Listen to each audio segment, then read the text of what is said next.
Welcome back to Blood 2 The Chosen.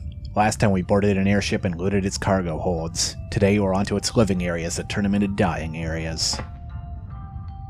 The objective notification here tells us to Hindenburg it. I think we can guess what that's a reference to.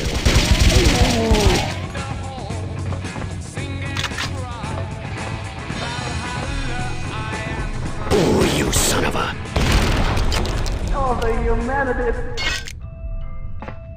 The main objective is the bridge, but there are more force fields, so we can't get to it yet. We're gonna have to climb down, crawl through some vents, and make a stop in the bomb bay before we can open the path forward. I distinctly remembered liking this level before I got through it for the LP, and I'm thinking that must have come from playing the game on the easiest difficulty, because it was absolutely hell trying to get a clean run of the level this time. There's a pair of terminals in here you'll want to use. The one on the other side has to be used first, and that'll open the field underneath these bombs. Then you can use the other one for reasons I'm not entirely certain of. Anyway, back to more vent crawling. Oh, you son of a bitch!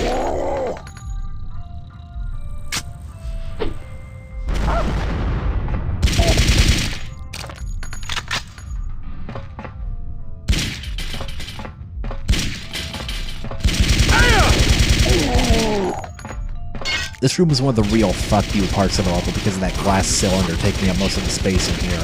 You can't see through it all that well, but the enemy can. And he can shoot and be shot through it too. Really, the best strategy here is to hang back and let the enemy come to you.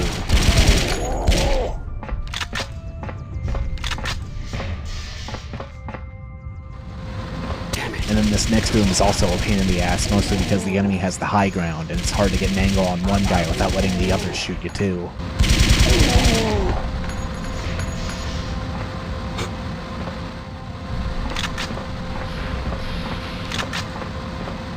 Once we're past this door, we're almost in the clear, more or less.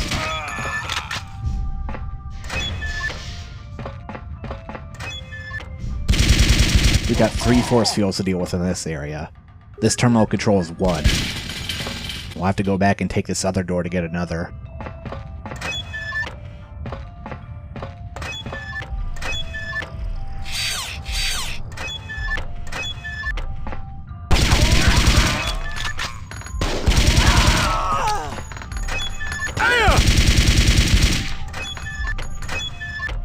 There's a ladder leading to the bomb bay too, but we won't be back there until we're leaving. The doors to it are one way anyway. The second force field is down now, and we can take a shortcut by heading through these doors. Unfortunately, there's still one more to deal with before we can get to the bridge. Stop! But while we're here, let's go ahead and check the sleeping quarters, because there's a treasure trove of goodies in them.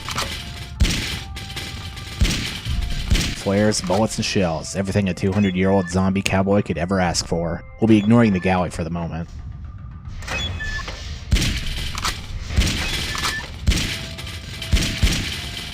More bullets and shells, and BMG rounds. I think this is the happiest Caleb's been since 1993. Now let's head on to the galley. This is, appropriately enough, the one area you can really replenish your health. The Fanatic here is the one guy in the entire level that dropped a life essence for me, and the shelves in the next room drop them too for some reason. Blow a hole in the wall and we're in the armory. I think Christmas came a little early.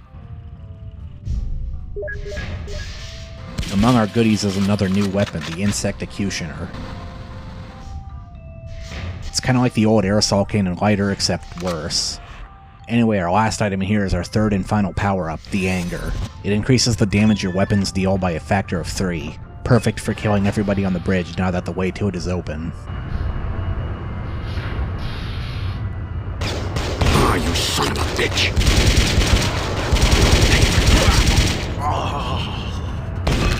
I didn't expect the M16's grenades to just fall through the grating like that, but it worked out in my favor because there's another pair of Fanatics on the lower level that killed me the first time I tried to record this level.